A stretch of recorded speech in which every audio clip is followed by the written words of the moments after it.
Nah kemudian di sini saya tabarruk dengan Said Muhammad, gurunya Kiai Haji Azaim. Saya mau cerita tentang amaliyah tadi. Saya sebetulnya nggak niat bacakan bab itu, gara-gara ada khataman jumlahnya banyak saya jadi pusing.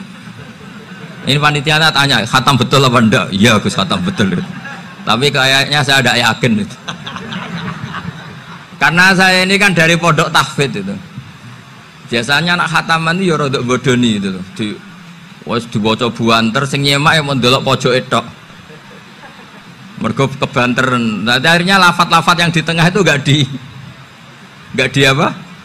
Baca. Tapi ya semoga dimaafkan Allah lah. Yang jelas itu enggak.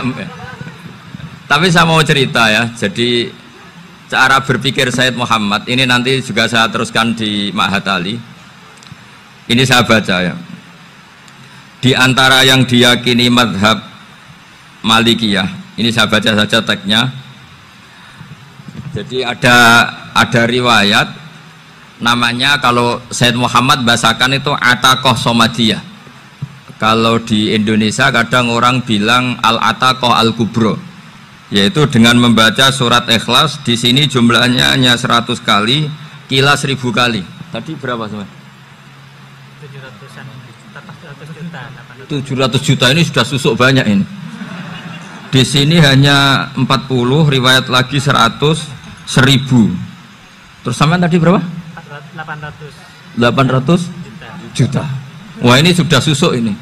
Itu anak cucu sampean pasti masuk surga itu kalau gitu.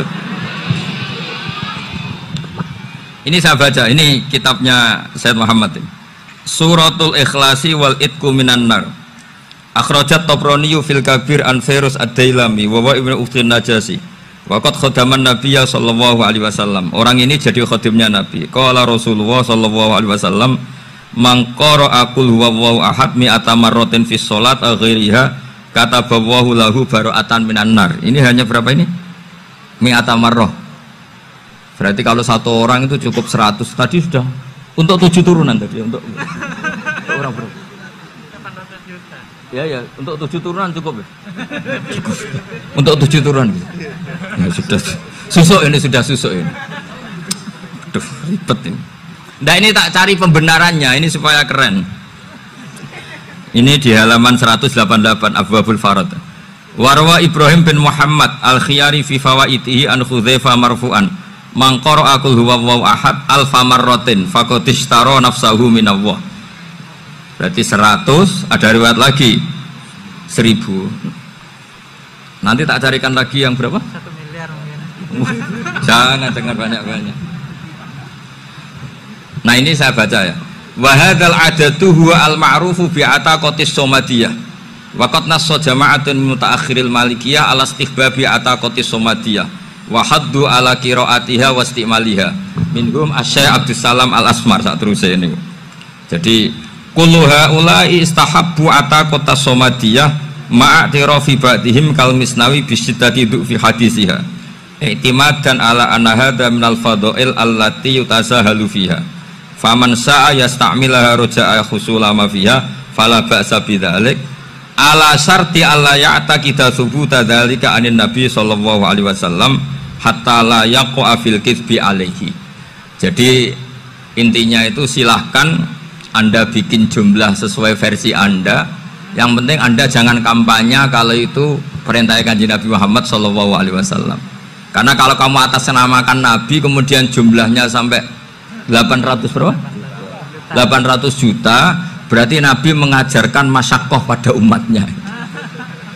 Jadi cukup yang riwayat itu di sini hanya 100 sama 1000. Jadi kalau jumlah tadi untuk 7 apa? Turunan.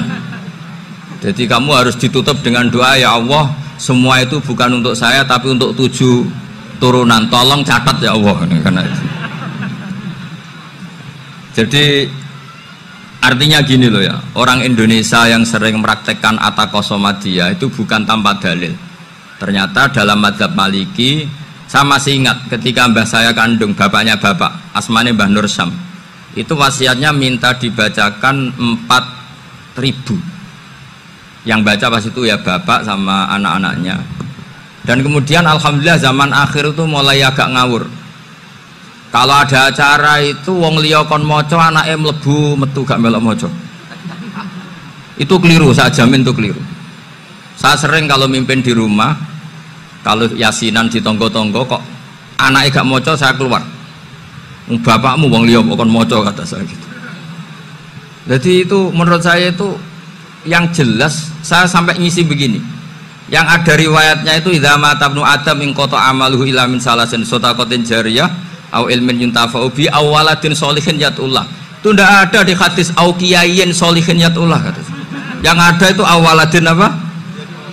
Sholihin. Jadi anaknya harus ikut, kalau tidak ada usaha, kata saya. Akhirnya anaknya udah tinggi Gus nggih. Akhirnya tak kei jagung paling akeh, kula mendet sithik. Wong aku ora anake kok. Kadang-kadang enggak, orang lain baca buahnya anaknya mau mlebu metu mau enggak no tamu mbek rokokan. Itu harus ditobatkan itu. Keliru itu. Karena nasnya bukan auqiyayin sholihin tapi awaladin sholihin. Ini bukan provokator, ini memang iya seperti itu. Nah, terus tentang tadi la ilaha illallah yang didawuhkan Gus Azaim. La ilaha illallah itu penting sekali, cuma saya mohon itu dielmoni lah. Jadi dulu kalimat ini menjadi spesial karena dielmoni, karena dimulai dari fa'lam annahu la ilaha illallah. Terusannya ayat tuh wastaghfir li dzambika walil mu'minina wal mu'minat. Saya ulang lagi ya. Terusannya ayat tuh wastaghfir li dzambika walil mu'minina wal mu'minat. Makanya menurut mazhab Sadili, kamu disuruh baca la ilaha illallah dulu, jangan istighfar dulu. Saya ulang lagi ya. Dalam mazhab Sadiliyah itu la ilaha illallah dulu, nggak boleh istighfar dulu. Alasannya masuk akal. Orang yang kafir 70 tahun itu sekali baca la ilaha illallah itu langsung yughfar lahum ma qad salaf. Sehingga la ilaha illallah sendiri sudah punya kekuatan supaya dosa kita diampuni. Qul lil ladzina kafaru iyantahu yughfar lahum ma qad salaf. Cara menghentikan kekafiran gimana? Dia melafadzkan la ilaha illallah. Ini kalimat yang begitu saktinya sampai orang yang kafir puluhan tahun itu dosanya semuanya terhapus hanya karena melafadzkan la ilaha illallah. Nah, makanya kata Abdul Hasan As-Sadili wastaghfir li dzambika ay bihadil kalimah. Seseorang sah diistighfar itu kalau melafadzkan la ilaha illallah. Misalnya ada orang kafir mati kafir, sah nggak anak cucunya mengistighfari dia? Tidak sah karena belum melafadzkan la ilaha illallah. Makanya kata Abdul Hasan As-Sadili wastaghfir li dzambika ay bihadil kalimah. Sehingga lafadz ini spesial betul. Tapi kadang-kadang beberapa mursyid cara berpikir lain.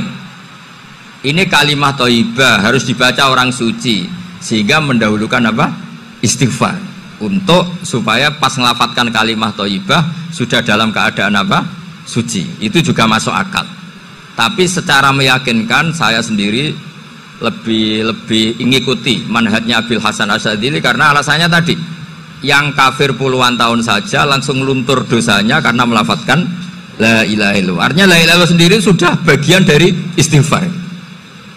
Nah, ya tadi buktinya fa'lam annahu la ilaha illallah terus wastaghfir li dzambika walil mu'minina. Jadi orang sah diistighfari itu setelah dipastikan sah tauhidnya.